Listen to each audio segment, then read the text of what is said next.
the most interesting part is Swamiji started giving trance. Okay, so there were one or two devotees who slowly started getting the trance.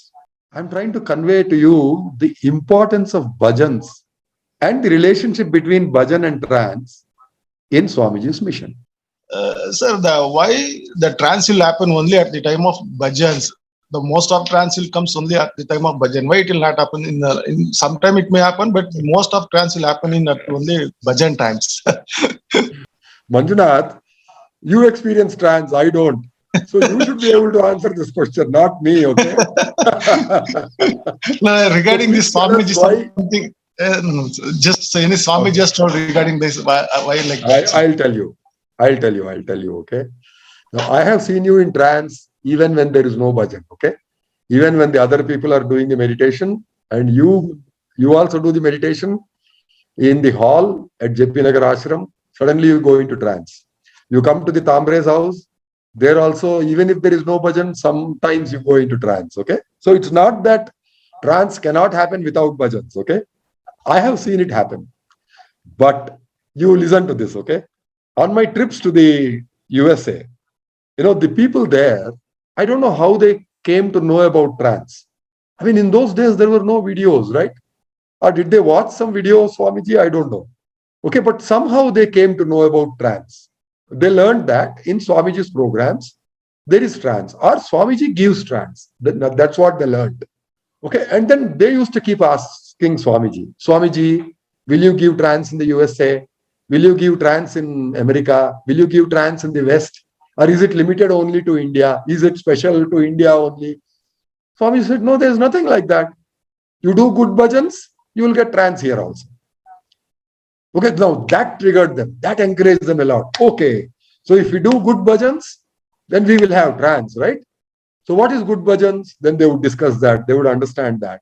Okay, and then to learn our Indian bhajans, in Sanskrit, in Hindi, what those devotees did, you look at their enthusiasm and the kind of interest and the kind of commitment they have through the year. Okay, I mean, Swamiji, he went there in 1989. He was there for 3 months or so. And then he came back to India. Okay, again, we went back. I mean, I went along with Swamiji in April 1990.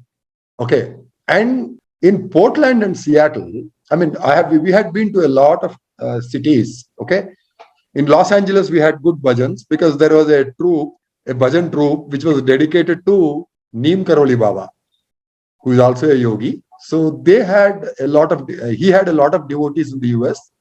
They called themselves the Flying Monkey Foundation. Okay, so that yogi also encouraged bhajans. Okay, what I hear is that at his ashram, continuously the bhajans have to keep going on. They cannot stop the bhajans. Somebody or the other has to be continuously singing bhajans, irrespective of whatever else is going on in the ashram. No, there could be a homa, a puja, darshan going on, devotees coming and talking to the Baba. Okay, or probably lunch is going on, dinner is going on. It doesn't matter. Bhajan has to continue. They cannot stop bhajan. That was that yogi's rule. Okay. Fortunately, Swamiji was not so strict with us. Okay. So, because of the importance that Neem Karoli Baba gave to bhajans, his devotees in US, they're actually professional singers, okay, professional musicians, people who played the guitars or they knew classical music, Western classical music as well as Indian classical. Okay. Now, this is a picture of Neem Karoli Baba. Okay. He always used to have that blanket with him. Very simple, all the time laughing, all the time playing jokes, exactly like Swamiji. Okay. So that group, we had wonderful bhajans at Los Angeles, at Santa Barbara, and at other places, like Laguna Beach and all that. We had good bhajans. Then we came to Portland, and there, Swamiji's devotees, okay, they did wonderful bhajan. Why? Because Tom, okay, he made it a point to actually drive all the way, which is like 3,000 kilometers, okay? Drive all the way from Seattle to Los Angeles just to buy one harmonium. Okay? So he bought the harmonium, then he started practicing with that. And Swamiji's devotees, they used to go and attend other saints' programs, okay, where bhajans are performed.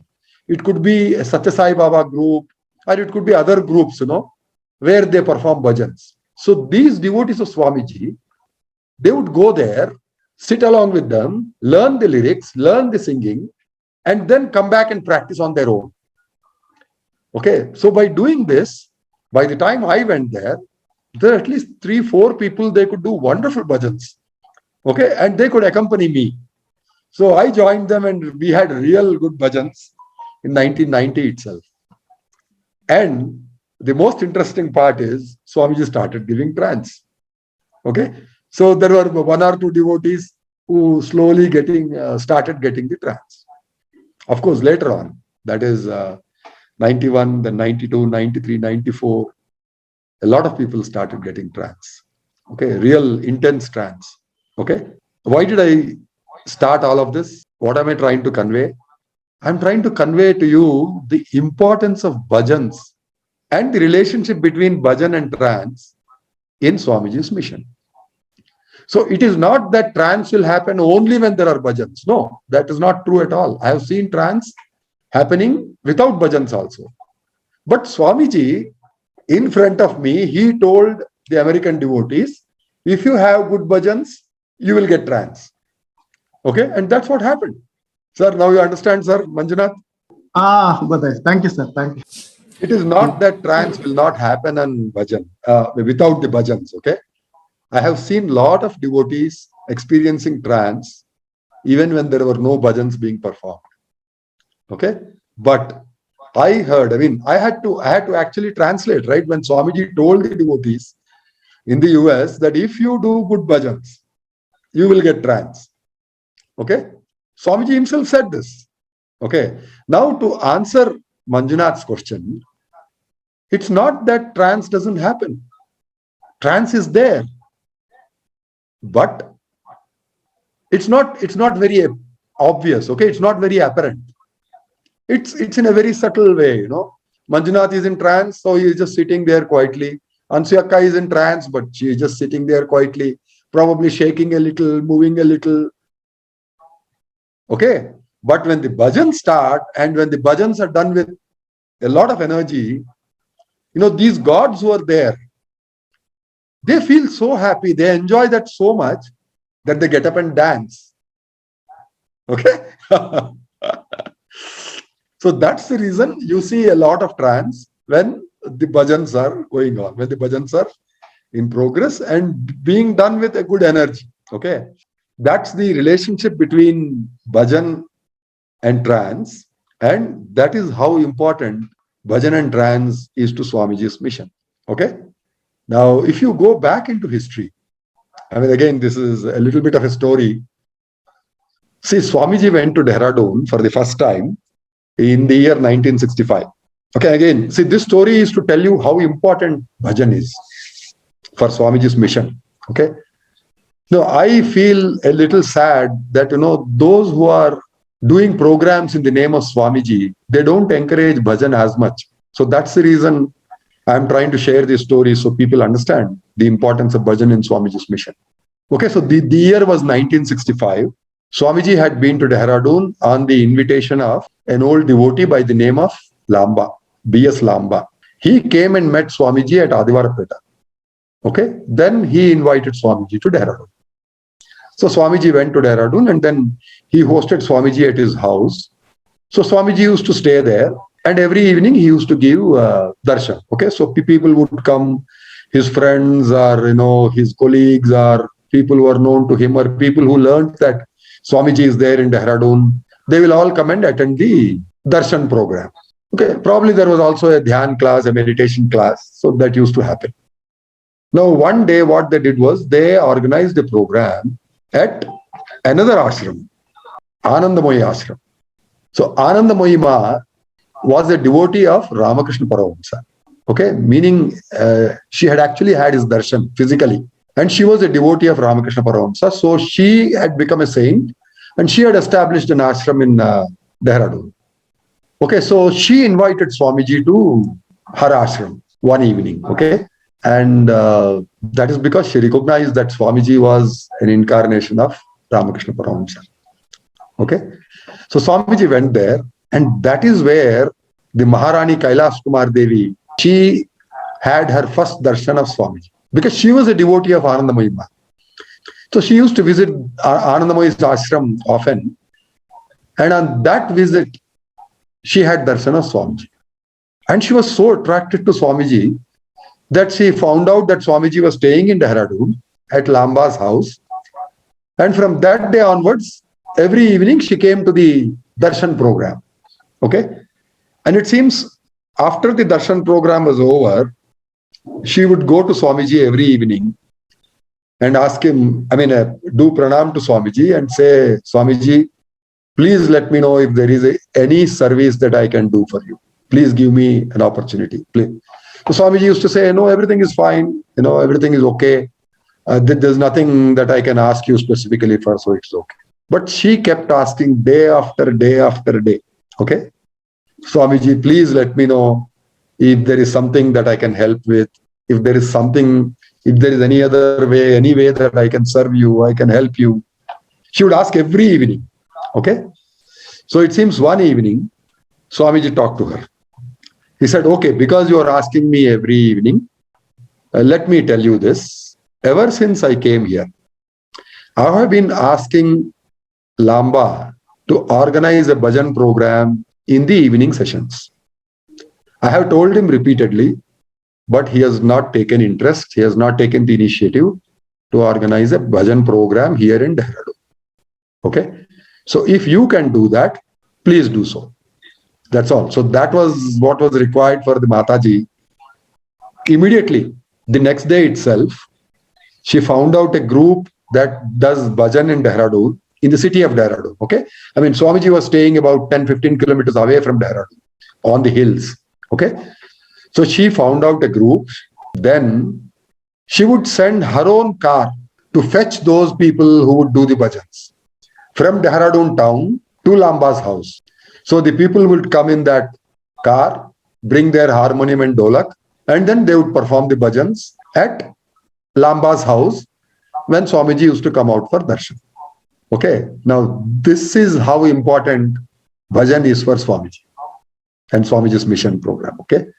So he insisted wherever he went, whether it is Adivarapeta, Bangalore, Anantapur, Hyderabad. Okay. And even if he traveled somewhere else to conduct a program, he would somehow ask for some arrangements to be made for bhajan.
Sharanam Sharanam Ganesha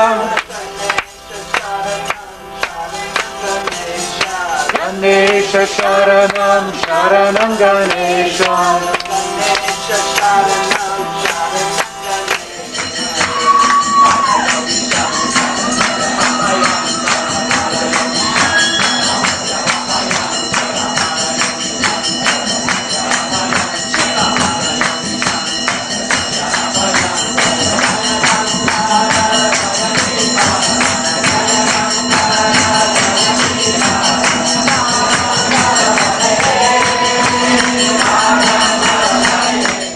Okay. Now, this is how important bhajan is for Swamiji and Swamiji's mission program. Okay. So he insisted wherever he went, whether it is Adivarapeta, Bangalore, Anantapur, Hyderabad, okay, and even if he traveled somewhere else to conduct a program, he would somehow ask for some arrangements to be made for bhajan. Either the people from Bangalore, the bhajan group from Bangalore will travel there and perform the bhajans at the program venue, or people, devotees from Adivarapeta will travel, or devotees from Anantapur will travel. Some bhajan troupe will go there and do the bhajans, and the local devotees can join them in the bhajan. Simple songs, right? Simple. We just repeat the names of God, different names of God, right? And that is what is our bhajan. So everybody used to join and follow, and that is how we used to have bhajans. Okay. Now, so even today we try to do that. Wherever we have Swamiji's program, okay, we make sure that we also have bhajans in that program. Okay. Yeah.